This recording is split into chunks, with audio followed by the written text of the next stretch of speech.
নমস্কাৰ ছাৰবিদসকল চৰকাৰী কৰ্মচাৰী আৰু পেঞ্চনাৰসকলৰ ওপৰত প্ৰতিষ্ঠিত একমাত্ৰ এইটো চেনেলটোলৈ আপোনালোকক আন্তৰিক স্বাগতম জনাইছোঁ ছাৰবিদসকল চৰকাৰী কৰ্মচাৰী আৰু পেঞ্চনাৰৰ পেঞ্চন এৰিয়াৰ মৰুগীয়া বনজ বৃদ্ধিকে আদিকে ধৰি অন্যান্য বহুতো গুৰুত্বপূৰ্ণ খবৰ প্ৰকাশ পাইছে য'ত 33তম ইস্কোভা মানে ষ্টেণ্ডিং কমিটি অফ ভলেণ্টাৰী এজেঞ্চিৰ বৈঠক আয়োজন কৰা হৈছিল আৰু এই বৈঠকতে কৰ্মচাৰী আৰু পেঞ্চনাৰৰ হেল্থ চেকআপ এডিশ্যনেল পেঞ্চনক লৈ ফিক্স মেডিকেল এলাউন্সক লৈ আলোচনা কৰাৰ লগতে ফেমিলি পেঞ্চনাৰৰ ফিক্স মেডিকেল এলাউন্সক লৈ ৰেলৱে টিকেটত পেঞ্চনাৰৰ লগতে ছিনিয়ৰ চিটিজেনসকলক 50% টিকেটত সুবিধাকে লৈ ডাঙৰ সিদ্ধান্ত গ্ৰহণ কৰা হৈছে সম্পূৰ্ণ খবৰকেইটা জনাৰ আগতে চেনেলটো লাইক এটা নিশ্চয় দিব কিয়নো আপোনালোকৰ এটা লাইকে আমাক পৰৱৰ্তী ভিডিঅ' বনোৱাত অনুপ্ৰাণিত কৰে আনহাতে যিসকল ছাৰবাইদেৱে প্ৰথমবাৰৰ বাবে আমাৰ চেনেলটো চাই আছে তেওঁলোকৰ প্ৰতি এটা অনুৰোধ আপোনালোকে যদিহে চৰকাৰী চাকৰিয়াল নাইবা পেঞ্চনাৰ তেনেহ'লে চৰকাৰী চাকৰিয়াল আৰু পেঞ্চনাৰসকলৰ প্ৰতিটো শেহতীয়া খবৰ আপোনালোকে জানিবলৈ আপ টু ডেট থাকিবলৈ কৰ্মচাৰী আৰু পেঞ্চনাৰসকলৰ প্ৰতিষ্ঠিত প্ৰথম ইউটিউব চেনেলটো আপোনালোকে লাইক এটা দি ছাবস্ক্ৰাইব কৰি বন্ধুবৰ্গৰ সৈতে শ্বেয়াৰ কৰিবলৈ নাপাহৰিব ছাৰবাইদেউসকল আপোনালোকৰ সময়ৰ প্ৰতি লক্ষ্য ৰাখি আমি প্ৰথম খবৰটো ক'বলৈ ওলাইছোঁ সেয়া হ'ল কৰ্মচাৰী আৰু পেঞ্চনভোগীসকলৰ দাবীসমূহক লৈ 33তম ইস্কোভাৰ বৈঠক যোৱা 3 এপ্ৰিল 2024 তাৰিখে নতুন দিল্লীৰ বিজ্ঞান ভৱনত আয়োজন কৰা হৈছিল এই বৈঠকত পেঞ্চনভোগী সংগঠনৰ প্ৰতিনিধিসকলৰ সৈতে কেন্দ্ৰীয় মন্ত্ৰী জিতেন্দ্ৰ সিং আৰু কেন্দ্ৰীয় চৰকাৰৰ বিভিন্ন বিভাগৰ প্ৰতিনিধিবৰ্গ উপস্থিত আছিল এই বৈঠকত কোনবোৰ সিদ্ধান্ত গ্ৰহণ কৰা হয় আনহাতে কোনবোৰ সিদ্ধান্ত আলোচনা কৰা হয় আনহাতে কোনবোৰ সিদ্ধান্ত বাতিল কৰা হয় এই সম্পূৰ্ণ কথাবোৰৰ ওপৰত এখন মিনিটছ যোৱা 3 এপ্ৰিল 2024 তাৰিখে প্ৰকাশ পাইছে আৰু কেন্দ্ৰীয় পেঞ্চনভোগী সংগঠনৰ প্ৰতিনিধিবৰ্গক এক কপিকৈ প্ৰতিলিপিও দিয়া হৈছে যিটো আপোনালোকে স্ক্ৰীনত দেখা পাই আছে য'ত পেঞ্চনভোগীসকলৰ বিভিন্ন তেওঁলোকৰ দাবীসমূহ উপস্থাপন কৰা হয় ইয়াৰে কিছুমান বিষয় মানি লোৱা হয় কিছুমান বাতিল কৰা হয় আনহাতে কিছুমান বিষয়ৰ ওপৰত পুনৰ বিচাৰ বিবেচনাৰ বাবে সেয়া থৈ দিয়া হয় আহকচোন সবিস্তাৰে জানো যে কোনকেইটা বিষয়ৰ ওপৰত বিশেষকৈ আলোচনা কৰা হয় আৰু বিভিন্ন বিভাগে কি নিৰ্ণয় লৈছে সেই সম্বন্ধে আমি ক'বলৈ ওলাইছোঁ প্ৰথমতে ক'বলৈ ওলাইছোঁ এয়া চাওক পেঞ্চনভোগীসকলৰ হেল্থ চেকআপক লৈ হয় ছাৰবাইদেউসকল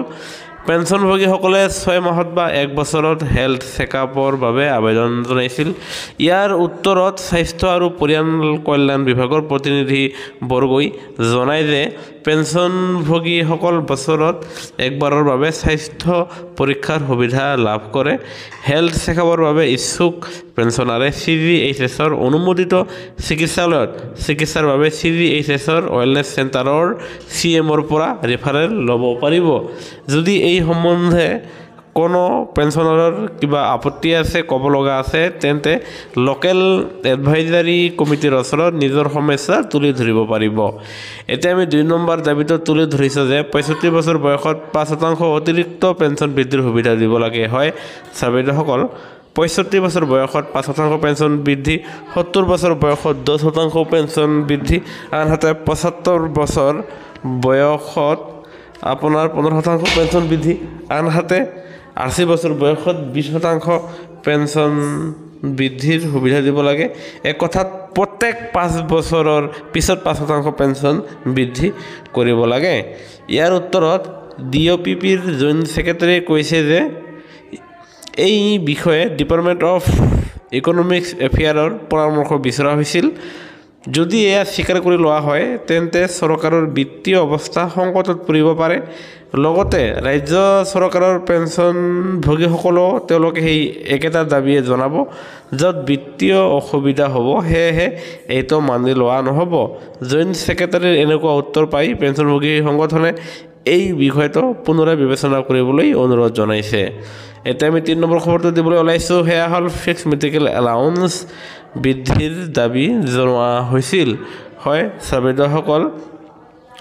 নন শিলচৰ এলেকাত বসবাস কৰা পেঞ্চনভোগীসকলে 1000 টকা ফিক্স মেডিকেল এলাউন্স লাভ কৰে সেয়েহে ফিক্স মেডিকেল এলাউন্স বৃদ্ধিৰ দাবী জনোৱা হৈছিল কিয়নো 1000 টকাৰে ঔষধৰ দামে নহয়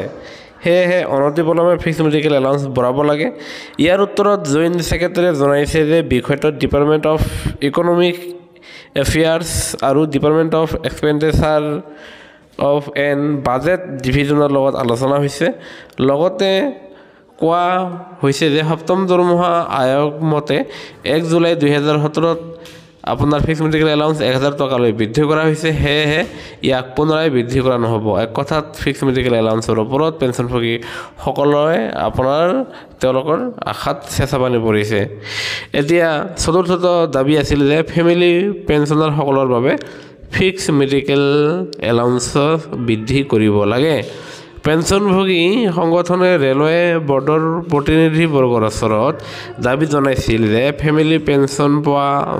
বিধৱা, ডিভৰ্চি মহিলা, আনহাতে অবিবাহিত ছোৱালীসকলে তেওঁলোকে ফিক্সড মেডিকেল এলাউন্সৰ সুবিধা দিব লাগে। ৰেলৱে বৰ্ডে এই সুবিধা নিদিয়ে বাবে অতি শীঘ্ৰে এই বিষয়টো আলোচনা কৰি ফিক্সড মেডিকেল এলাউন্সৰ সুবিধা দিব লাগে বুলি দাবী জনাইছে। ইয়াৰ উত্তৰত ৰেলৱে বৰ্ডে পুনৰাই পৰীক্ষা নিৰীক্ষা কৰি জাননী আকাৰে জনাব যে আপোনাৰ ফেমিলি পেঞ্চনৰ অধীনত অবিবাহিত ছোৱালী, বিবাহ বিচ্ছেদিত ছোৱালী আৰু বিধৱা ছোৱালীসকলে যাতে ফিক্সড মেডিকেল এলাউন্সৰ সুবিধা পাব পাৰে, আৰু এয়া নিশ্চয় আশাৰ খবৰ। এতিয়া আমি আপোনালোকৰ কাৰণে আন এটা দাবী পেঞ্চনভোগী সংগঠনে জনাইছিল, সেয়া হ'ল ৰেল যাত্ৰাৰ টিকেটত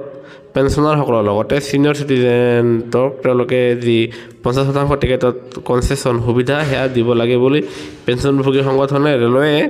ডিপাৰ্টমেণ্টক দাবী জনায়। এই ক্ষেত্ৰত ৰেলৱে বিভাগে জনায় যে ৰেল বিভাগে যাত্ৰীসকলৰ বাবে টিকেটত 60,000 কৰোৰ টকাৰ সুবিধা দিয়ে, য'ত প্ৰত্যেক ব্যক্তিয়ে ৰেলৱে টিকেটত 53% সুবিধা লাভ কৰে। ৰেলৱে বিভাগৰ পৰা ইয়াৰ বাহিৰেও ছাত্ৰ-ছাত্ৰীৰ, বেমাৰী, আনহাতে বিশেষ সক্ষম ব্যক্তিয়েও আপোনাৰ টিকেটত সুবিধা লাভ কৰে। বৰ্তমান সময়ত ছিনিয়ৰ চিটিজেন আৰু পেঞ্চনভোগীসকলক ৰেলৱেৰ টিকেটত আপোনাৰ সুবিধা দিয়া নহ'ব। এতিয়া পৰৱৰ্তী দাবী জনোৱা হৈছিল যে সেয়া হ'ল 30 জুন আৰু 31 ডিচেম্বৰ তাৰিখে অৱসৰ গ্ৰহণ কৰা কৰ্মচাৰীসকলে তেওঁলোকক এক্সট্ৰা ইনক্ৰিমেণ্টৰ সুবিধা দিব লাগে। আৰু ইয়াকে লৈ পেঞ্চনভোগী সংগঠনে জনাইছে যে এইসকল কৰ্মচাৰীয়ে 1 বছৰ সম্পূৰ্ণ কৰাৰ বাবে তেওঁলোকে নেশ্যনেল ইনক্ৰিমেণ্ট পোৱাৰ যোগ্য। আৰু ইয়াৰ ওপৰত সুপ্ৰিম কোৰ্টে 30 জুন আৰু 31 ডিচেম্বৰত অৱসৰ গ্ৰহণ কৰা কৰ্মচাৰীসকলৰ কাৰণে এক্সট্ৰা ইনক্ৰিমেণ্টৰ বাবে আদেশ দি থৈছে। ইয়াৰ উত্তৰত DOPTৰ প্ৰতিনিধিবৰ্গই জনাইছে যে বিষয়টো আলোচনাৰ অধীনত আছে আৰু যিটো এটৰ্নী জেনেৰেলৰ সৈতে আলোচনা কৰা হ'ব আৰু পৰৱৰ্তী এই সম্বন্ধে আদেশ দিয়া হ'ব। আৰু ইয়াৰ বাহিৰেও আপোনাৰ কমিউটেশ্যন ৰেষ্টুৰেণ্টৰ ওপৰত, আনহাতে CGHSৰ ওপৰত, আনহাতে স্পাৰ্ছৰ ওপৰত, আনহাতে CPN পেঞ্চন গ্ৰাউণ্ডৰ ওপৰত ভালেকেইটা গুৰুত্বপূৰ্ণ সিদ্ধান্ত লোৱা হৈছে। যিটো ভিডিঅ'টো অত্যন্ত দীঘল হোৱাৰ কাৰণে সেয়া আমি অইন এটা ভিডিঅ'ত আমি আপোনালোকক অহাকালি জনাম। সেয়েহে গুৰুত্বপূৰ্ণ ভিডিঅ'টো নিশ্চয় এটা লাইক দি আপোনালোকৰ আন বন্ধুবৰ্গলৈ শ্বেয়াৰ আৰু ছাবস্ক্ৰাইব কৰিব নাপাহৰিব। ভিডিঅ'টো চাবৰ বাবে ধন্যবাদ।